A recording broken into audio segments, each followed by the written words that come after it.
If anyone tells you that a certain person speaks ill of you, do not make excuses about what is said of you but answer, "He was ignorant of my other faults, else he would not have mentioned these alone." There is only one way to happiness, and that is to cease worrying about things which are beyond the power or our will.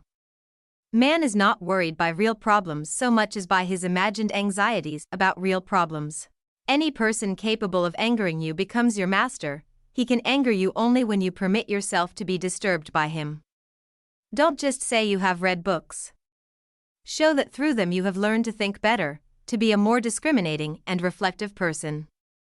Books are the training weights of the mind.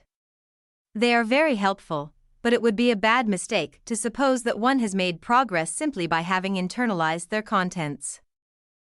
The key is to keep company only with people who uplift you, whose presence calls forth your best.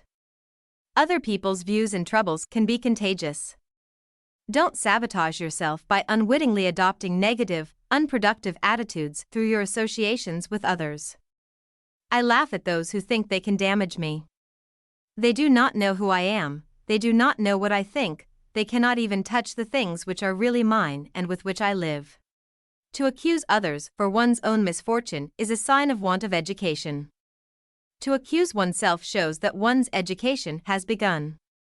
To accuse neither oneself nor others shows that one's education is complete. Nature hath given men one tongue but 2 ears, that we may hear from others twice as much as we speak. Attach yourself to what is spiritually superior, regardless of what other people think or do. Hold to your true aspirations no matter what is going on around you. He is a wise man who does not grieve for the things which he has not, but rejoices for those which he has. The greater the difficulty, the more glory in surmounting it. Skillful pilots gain their reputation from storms and tempests. Don't seek to have events happen as you wish, but wish them to happen as they do happen, and all will be well with you. Small-minded people blame others. Average people blame themselves.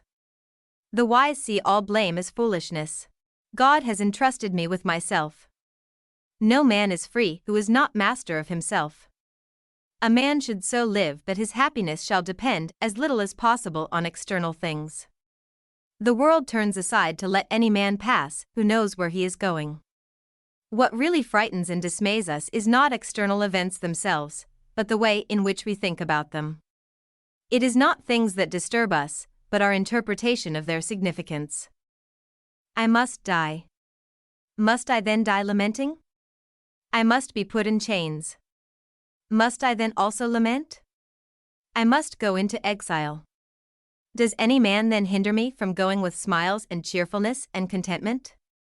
Demand not that things happen as you wish, but wish them to happen as they do, and you will go on well. We are not disturbed by what happens to us, but by our thoughts about what happens to us. Know you not that a good man does nothing for appearance sake, but for the sake of having done right?